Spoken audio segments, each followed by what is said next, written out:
நானும் மெசேஜ் பண்ணி பார்த்தேன்னா அதெல்லாம் கத்திரிக்காய் சாப்பிட்றதுனால தான் வருது. அதனால பால் இங்கே காய வச்சுருக்காங்க. வீட்லேயே அடுப்பில் ரெடி பண்ணி குடுமி நாளைக்கு கட்டாக போகுது.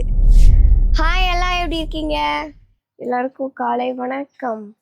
எங்கள் வீட்டில் வந்து நானும் கேஸ் புக் பண்ணி பார்த்துட்டேன். அவங்க மெசேஜில் என்ன சொன்னாங்க, ஏப்ரல் 20க்கு மேலே புக் பண்ணிக்கோங்கன்னாங்க.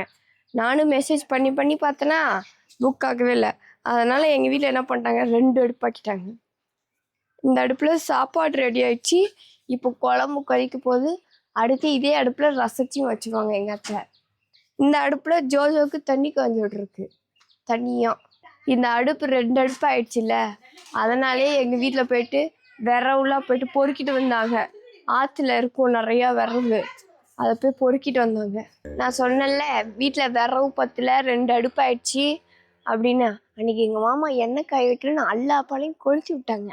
விரவு வேறு இல்லையா, அதனால் எங்கள் ஆட்டோவில் போய்ட்டு ஆற்றுல விரவு பறிச்சிட்டு வந்தாங்க. அப்புறம் எங்கள் மாமா கூட பெருசாக இருக்கிற கட்டையெல்லாம் அது ஏதோ போட்டு வச்சு பொழந்துட்டுருக்காங்க. இங்கே தூரத்துலேருந்தே பார்த்துக்கோண்டியே. இப்போ எங்கள் மாமா இது சின்னதாக பொழந்து தருவாங்க. எங்கள் அத்தை உள்ள சாம்பார் ரசம் அது மாதிரி இருப்பாங்க. அது இல்லாமல்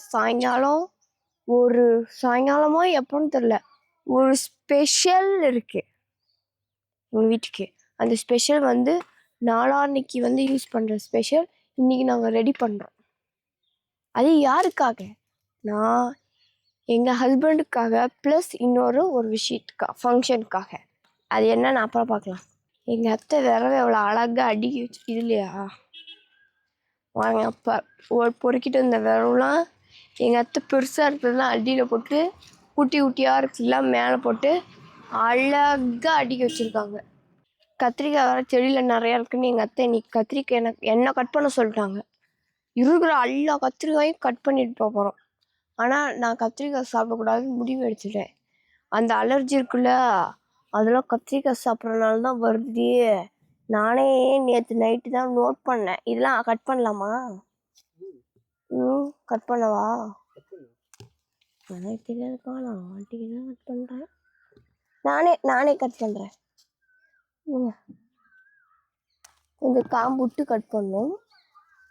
அப்புறம் எங்கே இருக்குன்னு தெரியல. கத்திரிக்காய் வேற கை எடுத்துக்கப்போ. அம்மாடி, வேற கீழே உக்காந்து பார்க்கலாம். இப்போதான் எங்கெங்கெல்லாம் இருக்கு. அப்புறம் அங்கெல்லாம் நிறையா இருக்கு.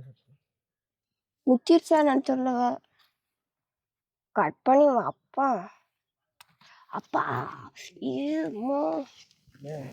கீழே உட்காந்து பார்த்தா நிறைய கத்திரிக்காய் தெரியுது. மூஞ்சிலாம் அரிப்பு எடுத்துக்குவோம். அப்புறம் இது பிஞ்சு மாதிரி இருக்குன்னா அதுக்கும் கட் பண்ண கத்திரிக்காய் நல்ல சைஸ் கத்திரிக்காயா இருக்கு. சைஸ் கத்திரிக்காய். இது ஒரு டைப் ஆஃப் கத்திரிக்காய். கட் பண்ணிவிட்டேன். ஆனால் இதில் பாருங்களேன், அப்படியே டிசைனாக போட்ட மாதிரி இருக்கு. அழகாக இருக்குல்ல, ஒரு மாதிரி இலை இப்படி ரெண்டும் இப்படி சாஃப்டாக இருக்குது. மித்துக்குன்னு சொரக்கா இருக்கான்னு ஒரு எட்டு பார்ப்போம் வாங்க. ஐயோ ஏமால உட்காந்து இந்த கத்திரிக்காய்லாம் ஒரே பிப்பிங்காக இருக்கும். செடியே பிப்பிங். எங்கள் குலதெய்வ கோயிலில் வந்து சித்திரை மாதங்கிறனால தேர் போட்டிருக்காங்க. அதுக்காக தான் நாங்கள் நாளைக்கு வந்து கிளம்புறோம். எத்தனை மணிக்கு? ஒரு 2 மணிக்கு 1 மணிக்கு அந்த மாதிரி டைமிங்கில் கிளம்பிடுவோம். எங்கே இருக்குது? திருச்சியிலையா? நாங்கள் சேலம் சைடு. ஆனால் எங்கள் குலதெய்வ கோயில் திருச்சியில் இருக்குது. ஐயர்மலைக்கு தான் நாளைக்கு நாங்கள் போகிறோம். வருஷம் எப்பயுமே தேருக்கு எங்கள் மாமா வீட்டில் வந்து பால் காய வச்சு தயிர் ரெடி பண்ணி நீர்மோர் கொடுப்பாங்க. அதனால தான் இந்த வருஷமும் பண்ணணும்ல, அதனால பால் இங்கே காய வச்சுருக்காங்க. வீட்லேயே அடுப்பில் ரெடி பண்ணி, இது வந்து ஃபஸ்ட்டு பேட்ச் பால், அது போனியில் வந்து செகண்ட் பேட்ச் பால் இருக்குது. இதெல்லாம் காய வச்சு ரைட்டுக்குள்ளே தயிர் ஆக்கிடுவாங்க. தயிர் ஆக்கிறதுக்கப்புறம் எல்லாத்தையும் எடுத்துக்கிட்டு ஒரு மேக்கப்லாம் போட்டுக்கிட்டு நாங்களும் கிளம்பி கோயிலுக்கு போவோம். அதுவும் எந்த வண்டியில் போகிறது தான் ட்விஸ்ட்டு. இது இல்லாமல் இன்னொரு ஃபங்க்ஷன் இருக்கு. அது என்ன ஃபங்க்ஷன் ஈவினிங் சொல்கிறேன். எங்கள் வீட்டில் பால்லாம் காய வச்சு 2 பேட்ச் போட்டோம். ஃபர்ஸ்ட் பேட்ச் காய வச்சுட்டு அப்புறம் அதை ஆற வச்சுட்டு அதுலேருந்து நிறையா பாலாடெல்லாம் எடுத்தாங்க, கீழே ஸ்டோர் பண்ணி வச்சுருக்காங்கடி. அடுத்த பேட்ச் காய வச்சுட்டு அதே மாதிரி பாலாடெல்லாம் எடுத்துட்டு கரண்டி போட்டு கிண்டி ஃபேன் போட்டு பாலெல்லாம் ஆற வச்சு தயிர் போட்டாங்க. எதனால நாங்கள் காலையிலேருந்து இந்த வேலை நடந்துட்டு இருக்குன்னா, நாங்கள் எங்கள் குலதெய்வ கோயிலுக்கு உங்கள்கிட்ட சொல்லிட்டேன்ல, எங்கள் குலதெய்வ கோயில் நீர் மோர் கொடுப்போம். அதுக்காக இப்பயே ப்ரிப்பேர் பண்ணோம். ஏன்னா நாங்கள் மிட் நைட் எப்போங்க 2 மணிக்கா 3 மணிக்கா 7 மணிக்கு எங்கள் ஊரில் எங்கள் குலதெய்வ கோயிலில் தேர்.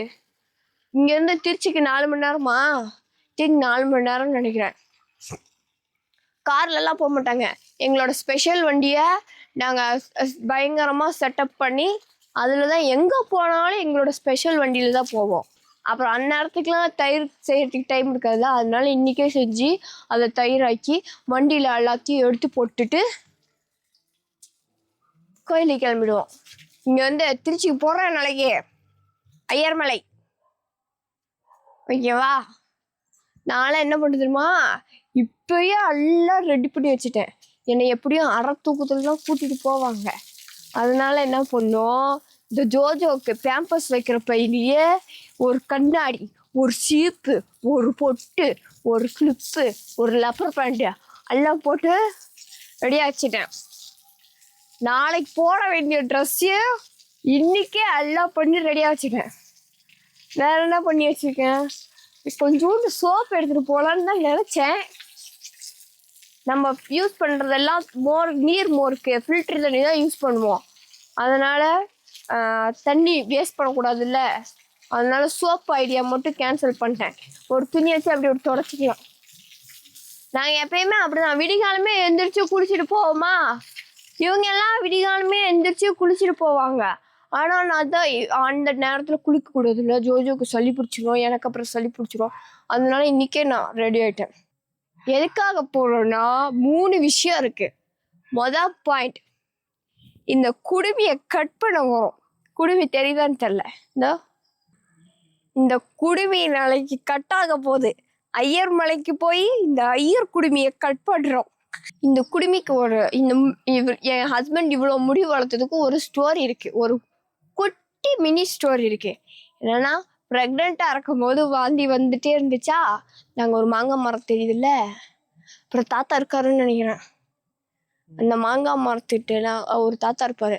தாத்தா என்ன சொன்னார், வாந்தி நிற்காம நான் அப்போலாம் அங்கே வாக்கிங் போவேன். அந்த தாத்தா சொன்னார், வாந்தி நிற்காம வந்துட்டே இருந்துச்சுன்னா குலதெய்வ கோயிலில் போய் வேண்டுதல் வச்சோம்னா மொட்டை அடிக்கிறேன்னு வேண்டிக்கோங்க, வாந்தி நின்றுரும் அப்படின்னு சொல்லி தாத்தா சொன்னார்.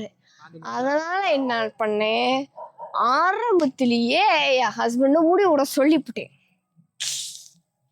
அதனால தான் அதில் ஒரு 10 மாதம் என் கணக்குப்படி, அதில் ஒரு 10 மாதம் ஜோஜோ பிறந்து ஒரு 2 மாதம் 12 மாதம், கிட்டத்தட்ட 1 வருஷமா என் ஹஸ்பண்ட் முடிய வெட்டாமல் வேண்டுதலுக்காக விட்டுருந்தாங்க. அப்படியாப்பட்ட முடியதான் நாளைக்கு எப்படி மொட்டை அடிச்சு சாயந்தரம் தடவை போகிறோம். இதனால நான் பல டைம் சண்டையே வந்திருக்கு எங்களுக்கு கொல்ல. எனக்கும் என் ஹஸ்பண்டுக்கும் இந்த முடியை எப்பத்தான் வெட்டி ஒழிப்பணும் அப்படின்லாம் சிரிச்சிருக்காரு. என்ன முட்டி ஒன்று விட்டுருக்கா, என்னை ஏமாத்தி விட்டீங்க. அதெல்லாம் 5 மாதத்துல 7 மாதத்துல முடி விடுறாங்க, என்னை மட்டும் மாதத்துல இருந்தே முடி விட வச்சிருக்கா. இருக்கும் உனக்கு ஒரு நாள் அப்படின்னா திட்டிருக்காரு கோவத்துல. இதெல்லாம் உண்மையை தவிர வேற ஒன்றும் இல்லை. உண்மைதானே? அவ்வளோ கஷ்டப்படுத்தின என் ஹஸ்பண்ட், அவ்வளோ கஷ்டப்படுத்தின அந்த முடியதான் இன்னைக்கு இல்லை நாளைக்கு இந்த முடியல என்னென்ன போட்டு அழகு பார்க்கணுமோ எல்லாமே நான் போட்டேன். ஏன்னா முடிஞ்சுன்னா ஃபோட்டோ கிளிப்பு அட்டாச் பண்ணுறேன், பார்த்துக்கோங்க. அழகாக இருக்கும். என் ஹஸ்பண்ட் எப்படி எனக்கே கண்ணு வச்சிடலாம் போல இருக்கும். நல்ல பவுன்ஸியாக இருக்கும். என்ன வெட்டுறேங்கிறாரு. நாளையிலிருந்து முரளி என்ற தாங்களை நாளையிலிருந்து மொட்டை மாமா என்று அழைக்கப்படுவார். எங்கள் குலதெய்வ கோயிலில் தேர்.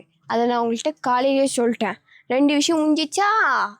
3வது விஷயம் என்னன்னா, ஜோஜோ குட்டி ஆண் குட்டியா பெண் குட்டியா என்று நாளைக்கு தான் பார்ப்போம்.